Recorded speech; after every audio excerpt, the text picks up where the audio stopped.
Big ব্যাংয়ের পর ইউনিভার্সের জন্ম, যার পর থেকে ইউনিভার্স এখনো পর্যন্ত এক্সপ্যান্ড হয়ে চলেছে, যা আমরা প্রত্যেকেই জানি।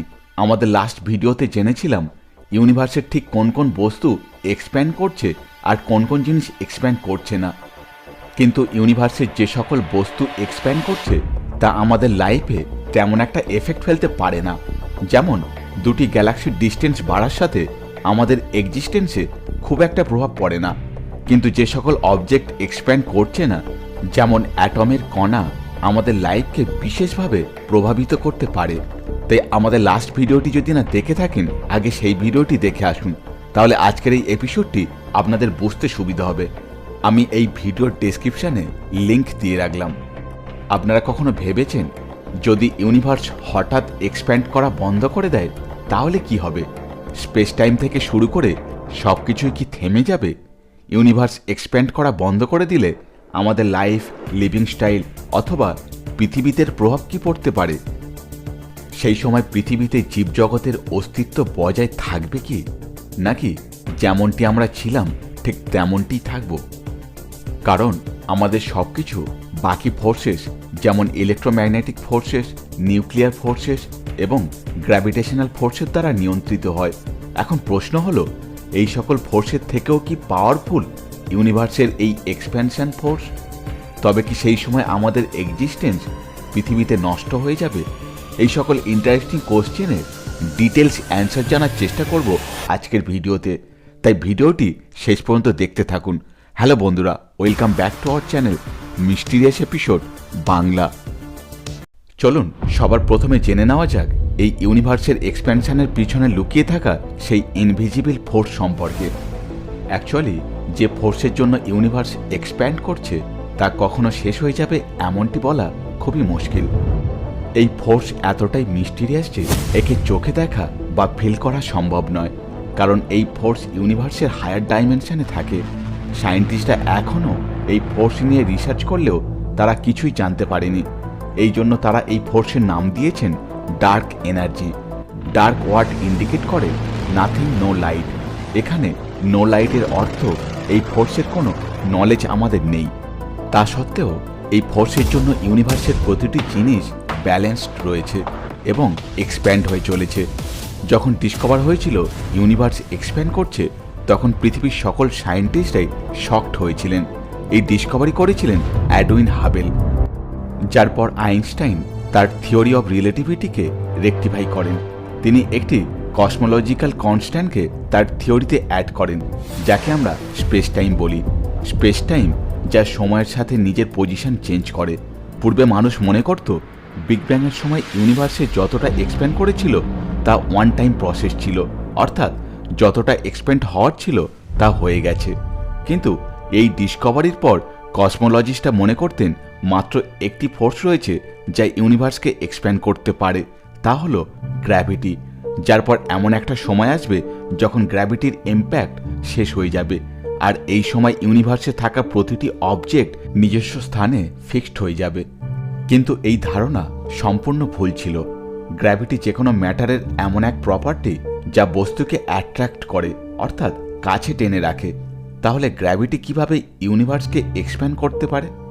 তাছাড়া আমরা লাস্ট ভিডিওতে অলরেডি ডিসকাস করেছি গ্যালাক্সি একে অপরের থেকে কেন দূরে যাচ্ছে, যেখানে বলেছিলাম গ্র্যাভিটেশনাল ফোর্স উইক হয়ে গেলে স্পেস এক্সপ্যানশন ফোর্স ডমিনেট করে।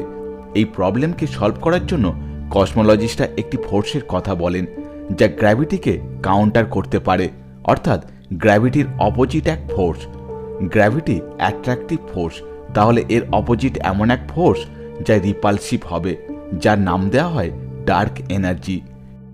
এইভাবে ডিসকভার হয় ইউনিভার্সের এক্সপ্যানশনের পিছনে লুকিয়ে থাকা সেই ইনভিজিবল এনার্জি, অর্থাৎ যাকে সায়েন্সের ভাষায় ডার্ক এনার্জি বলা হয়।